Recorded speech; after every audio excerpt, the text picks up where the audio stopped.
सबको जय मसीह की। मैं जतिन बब्बर और आप देख रहे हैं मसीह परिवार चैनल। जैसे कि आप सब जानते हैं कि मैं इस चैनल पे प्रभु के अलग अलग दासों की वीडियोस डालता हूं, तो अगर आपको हमारा चैनल अच्छा लगता है तो आप इस चैनल को ज़्यादा से ज़्यादा सब्सक्राइब जरूर करें, ताकि आप प्रभु के वचन को सुन सके। वीडियोस को ज़्यादा से ज़्यादा शेयर करें, ताकि जिन लोगों तक वचन नहीं पहुंचा उन तक भी वचन पहुंच सके। सबको जय मसीह की। एक बार मैं आपसे दोबारा कहूँगा कि इस चैनल को सब्सक्राइब जरूर करें और वीडियोस को ज़्यादा से ज़्यादा शेयर करें। जय मसीह की। तारीफ करो जितनी ताकत हाथों में है, जोर से दिले खत्म करो। मेरा बिलीव है, सबसे पहले हाथों को उठाओ, ऑस्ट्रेलिया क्रूसेड्स के लिए तारीफ करो जोर से जोर से जोर से जोर से।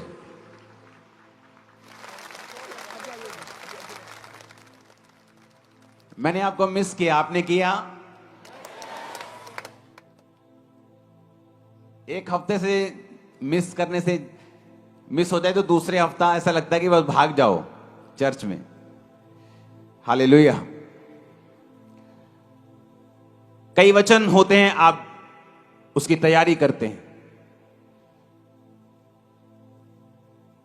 आप अपने सिचुएशंस को देखते हैं, आप लोगों को देखते हैं, उनकी केसेस को देखते हैं, आप परमेश्वर से वचन लेते हैं, आप वचन को देते हैं।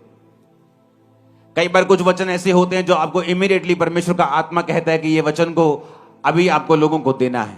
एक प्रोफेटिक वचन के रूप में हो सकता है, बाइबल के वचन के रूप में हो सकता है, वो भी एक तरह का प्रोफेटिक वर्ड ही है। लेकिन कुछ खास तरह के वचन होते हैं, कई बार परमेश्वर उन वचनों को स्पेसिफिकली बोलता है कि इस संडे तुमने ये वचन लोगों को देना है।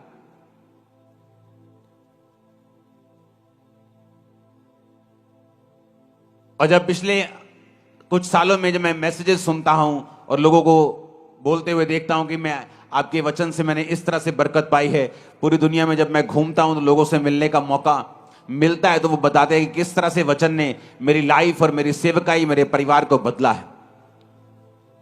और आज जब इस मीटिंग के लिए मैं आ रहा था, आज नहीं कुछ दिन पहले की ये बात है, कि आज की इस मीटिंग में मुझे कौन सा वचन देना ये परमेश्वर ने कहा है। बहुत से लोग परमेश्वर ने कहा विश्वासी हैं और मेरे साथ अच्छी तरह से चल रहे हैं, लेकिन उनकी जिंदगी में वो विक्ट्री, वो जीत नहीं है, वो शैतान के ऊपर फतेह नहीं है। और उसका कारण परमेश्वर ने मुझे बताया। उसके दो कारण हैं। आज हम दोनों कारणों के ऊपर डिस्कस करेंगे। और आपको ये मालूम होना चाहिए, आज मार्च का महीना स्टार्ट हो चुका है, कुछ ही 2 हफ्तों में ईस्टर का महीना है और आत्मिक गर्मी बढ़ेगी। जिस तरह शारीरिक गर्मी बढ़ रही है, तो आपको इन दिनों में फास्टिंग के साथ, रोजों के साथ तैयार रहना है। आपको ये वेट नहीं करने कि मैं रोजे रखूं तो आप रोजे रखें। मैंने इस साल की शुरुआत में एक्स्ट्रा रोजे रख के ये साल की शुरुआत की थी, जनवरी मंथ में। लेकिन मैंने आपको वो रखने के लिए नहीं बोला, क्योंकि मैं ट्रेडिशनल रोजों के ऊपर बिलीव नहीं करता हूं। मैं बिलीव करता हूं जब पवित्र आत्मा आपको किसी खास मकसद के लिए अगुवाई करता है, तब तक आप वो रोजे रखते हैं। नहीं तो आप हफ्ते में जो 2 रोजे, 1 रोजे, 2 रोजे आपको रखने चाहिए। एक क्रिश्चियन होने के नाते अपनी स्पिरिचुअल एक्सरसाइज को, अथॉरिटी को, जो परमेश्वर ने आपको अधिकार दिए उन्हें यूज करने के लिए, परमेश्वर के साथ जुड़े रहने के लिए, वो 2 रोजे कम से कम, मेरा ये मानना है कि आपकी लाइफ में होने चाहिए।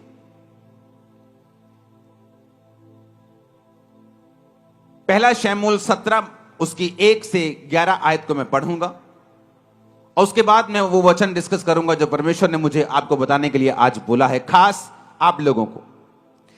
अब पलिश्तियों ने युद्ध के लिए अपनी सेनाओं को इकट्ठा किया और यहूदा देश के सोको में एक साथ होकर सोको और अजेका के बीच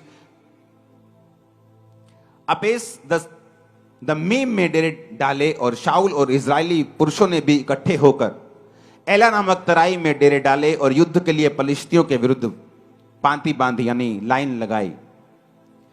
पलिश्ती तो एक और पहाड़ पर और इजरायली दूसरी ओर पहाड़ पर खड़े रहे और दोनों के बीच एक तराई थी। तब पलिश्तियों की छावनी में से गोलियत नामक एक वीर निकला जो गत नगर का था। उसकी लंबाई 6 हाथ 1 बित्ता थी। 6 हाथ का मतलब होता है 10 फीट के करीब। अगर आज आप बड़े बड़े जो शूरवीर आप देखते हैं आज के जमाने के, वो खली हो वो कोई भी हो, 7 फुट 1 इंच किसी की हाइट है, 7 फुट 2 इंच किसी की हाइट है। लेकिन आप इमेजिन कर सकते हो ये बंदा 10 फीट का था और उसके सिर पर पीतल का टोप था, एक पत्थर का झिलम वो पहने हुए था जिसका तौल 5000 शकेल पीतल का था। उसकी टांगों पर पीतल के कवच थे, उसके कंधों के बीच बर्शी थी, भाले की छड़ उसकी जुलाहे के डोंगे के समान थी, उसका फल 600 शकेल लोहे का था। यानी कम से कम जो उसके हाथ में भाले का जो हिस्सा था वो 57 किलो का था। आज अगर आप में से 90% लोगों को बोलो कि 57 किलो उठा के सिर्फ एक बार ऐसे कर दो तो नहीं कर पाएंगे।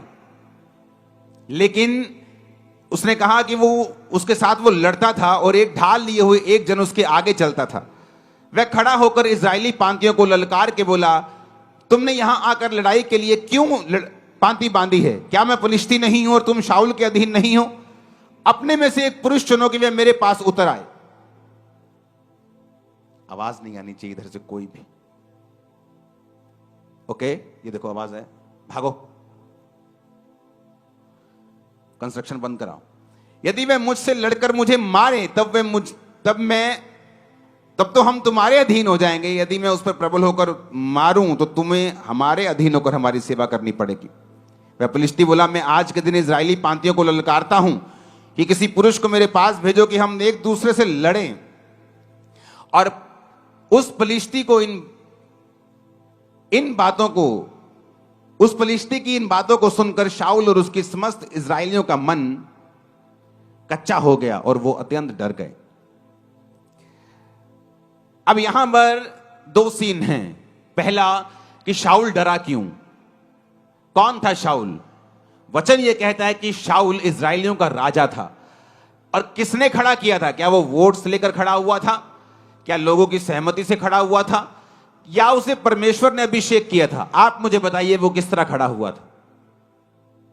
परमेश्वर ने उसे क्या किया था और किसके द्वारा किया था? शमूएल नबी के द्वारा परमेश्वर ने उसका अभिषेक किया। और वचन कहता है कि जब वो परमेश्वर के साथ जुड़ा रहा, जब तक उसने बड़े बड़े राजाओं को मारा और उसने बड़े बड़े राजाओं को जमीन पर ला दिया, क्योंकि परमेश्वर का अभिषेक जो था उस पर था और परमेश्वर का आत्मा उसके साथ था। ऐसी एक भी लड़ाई नहीं थी जिसे शाऊल हारा हो, और शाऊल एक भी लड़ाई में शर्मिंदा नहीं हुआ था। लेकिन अब यह क्या हो गया कि एक वीर आके निकलता है और बाइबल कहती है कि इजरायली सारे लोग कांपने लगते हैं और शाऊल राजा भी कांपने लगता है।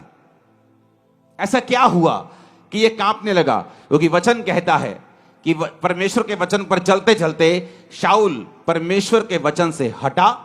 उसने परमेश्वर की आज्ञाओं को मानना छोड़ दिया, अधूरी अधूरी आज्ञाओं को मानने लगा, अपने फायदे की आज्ञाओं को मानने लगा, परमेश्वर के साथ अपने संबंधों को तोड़ दिया।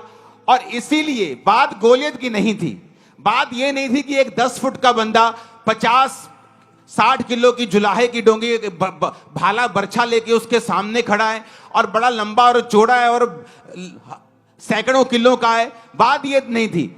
शाऊल ने पहले भी उसके जैसे बड़े लोगों को मारा था, बड़े राजाओं की उसने सिट्टी बिट्टी गुम की होगी। लेकिन अब ऐसा क्या हो गया कि अब वो उस गोले से डर रहा है। बात यह है, जब एक इंसान परमेश्वर से हट जाता है, जब एक इंसान परमेश्वर की आज्ञाओं में बना नहीं रहता है, वो पाप करता है, मूर्ति पूजा करे या वो व्यभिचारों में जाए, किसी पाप में जाए, परमेश्वर से हट जाए, प्रार्थना खत्म कर दे अपनी लाइफ की, तो वचन ये कहता है कि जो अथॉरिटी होती है, एक अथॉरिटी होती है शरीर की। आपको किसी गांव का सरपंच बना दिया, आपके पास अथॉरिटी है, आप उस अधिकार से काम कर सकते हैं। लेकिन वचन कहता है कि हमारा जो राज्य है वो तो आत्मिक है। एक अथॉरिटी होती है आत्मिक। जब एक व्यक्ति परमेश्वर के वचन पे चलता रहता है तो वो क्या नोटिस करता है कि उसकी जिंदगी में एक अजीब सी दलेरी है जो उसके अंदर रहती है। वो किसी मनुष्य से नहीं डरता, वो किसी चीज से नहीं डर लगता उसको। ये बात नहीं कि बिल्कुल डर लगता ही नहीं, वो फियरलेस है। बाइबल कहती है दाऊद भी डरता था। और वचन कहता है, जब आप भजन संहिता 46 पढ़ते हैं, उसने कहा मैं नहीं डरूंगा क्योंकि यहोवा मेरे संग है। डर उसके मन में था, लेकिन वचन कहता है कि वो अंगीकार ये करता था कि मैं नहीं डरूंगा क्योंकि यहोवा मेरे संग है। अब आपको ये बात पहले समझने की जरूरत है जिस टॉपिक पे हम हैं। अब शाऊल जो था, वचन ये कहता है कि उसकी आत्मिक अथॉरिटी को वो पाप और अनाज्ञाकारिता के कारण खत्म कर चुका था। कई बार क्या होता है, आप परमेश्वर के साथ आप रिश्ते में होते हैं, आप प्रभु के साथ मेल मिलाप में होते हैं, हाँ, आप रोज प्रार्थना करते हैं, आप पाप से दूर रहते हैं, आप सब तरह से परमेश्वर को प्रसन्न करने की कोशिश करते हैं। इसका मतलब ये नहीं कि आप 100% प्रभु यीशु को जैसे चलने लग जाते हैं, लेकिन आपकी इंटेंशन यही होती हैं कि मुझे कोई ऐसा पाप नहीं जानबूझ के करना, मुझे प्रेयर में रहना है, मुझे वचन पढ़ना है, मुझे रोजों में रहना है।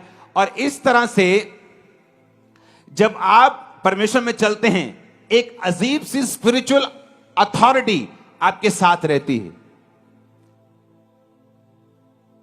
जब दो व्यक्ति दोनों चर्च में आते हैं, एक आत्मिक अधिकारों के नीचे है, वो परमेश्वर में चलता है, वो प्रार्थना करता है, वो प्रभु के साथ अच्छे संबंध हैं। ये नहीं, फॉरेन के लोग मैंने देखे हैं, अच्छा संडे डबल दिहाड़ी मिल रही, संडे ज्यादा डॉलर मिलते काम करने के, तो संडे काम करते, कहते वचन हम कोई बात नहीं आके ऑनलाइन सुन लेंगे। वो पैसा नहीं इकट्ठा कर रहे, वो श्राप इकट्ठा कर रहे हैं कि संडे डबल दिहाड़ी मिलती है, संडे टैक्सी का काम अच्छा चलता है, तो संडे प्रभु को छोड़ दो, कोई बात नहीं ऑनलाइन सुन लेंगे परमेश्वर क्या कहते हैं। सिर्फ ऑनलाइन सुनने से सब कुछ नहीं होगा।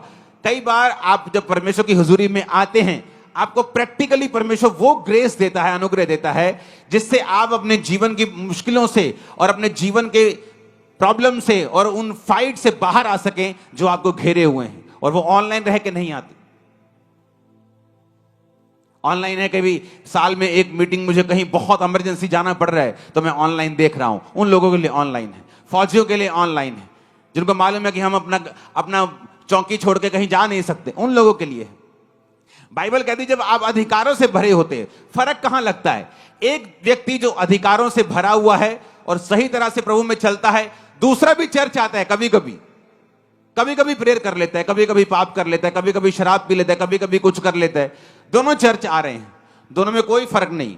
वो भी हालेलुया बोलता है, वो भी आमीन बोलता है, वो भी घोषणा करता है, वो भी विश्वास करता है यीशु प्रभु है। लेकिन फर्क तब होता है जब दोनों की जिंदगियों में उनको मुसीबतों का सामना करना पड़ता है, जब दोनों की लाइफ में कोई बीमारी आती है या कोई ट्रबल आता है या कोई मुश्किल आती, जो अधिकारों से भरा हुआ होता है, और जब वो अपने अधिकारों से मालूम होता है कि नहीं मैं इस चीज के लिए नहीं बना हूं, और वो अधिकारों से उन चीजों को डांटना शुरू करता है और वो चीजें गायब होती हैं। जब दूसरा सेम अधिकारों के साथ, सेम वर्ड्स के साथ प्रार्थना करना शुरू करता है, उसे अंदर से मालूम होता है कि मेरी प्रेयर का असर जो है वो नहीं है, मेरी प्रेयर में पावर जो है वो नहीं है, और वो प्रेयर शैतान के ऊपर इफेक्ट नहीं कर रही, और वो प्रॉब्लम के ऊपर, वो बीमारी के ऊपर जाके उसको खत्म नहीं कर रही, वो सिर्फ वर्ड्स हैं जो मैं बोल रहा हूं। कितनों को मेरी बात समझ आ रही है? जीसस क्राइस्ट, बाइबल कहती है कि एक जगह यीशु मसीह ने वचन सुनाया और यीशु मसीह ने चेलों को कहा कि अब तुम ऐसा करो, तुम चले जाओ, और चेलों को भेज दिया, जबरदस्ती लिखा है बाइबल, लोगों को भेज दिया, चेलों को भेज दिया। यीशु मसीह अकेले पहाड़ पर प्रार्थना करने के लिए चले गए। जब नीचे आए तो परमेश्वर ने क्या देखा कि परमेश्वर को नाव के उस नदी के उस पार जाना था और नाव कोई नहीं थी, और बाइबल कहती परमेश्वर पानी पे चले गए चलते हुए। ये क्या था? ये एक स्पिरिचुअल एक्सरसाइज, अथॉरिटी थी जो परमेश्वर ने उसको एक्सरसाइज किया। परमेश्वर जानते थे कोई भी चीज मुझे परमेश्वर के काम करने से रोक नहीं सकती। अगर नाव नहीं है तो मैं नाव का इंतजार नहीं करूंगा, अगर मुझे जाना है प्रीच करने के लिए तो मैं पैदल चल के जाऊंगा। ये क्या था? ये अधिकार था। कैसे आया? परमेश्वर यहोवा के साथ लगातार उसको प्रेम करके, उसके साथ चल के। ये एक दिन का जादू टोना या टोटका नहीं था कि परमेश्वर ने वचन बोले होंगे कि परमेश्वर में मैं सब कुछ कर सकता हूं और वो पानी में चलना शुरू कर दिया होगा। ऐसा नहीं है। कितने इन बातों को समझ रहे हैं?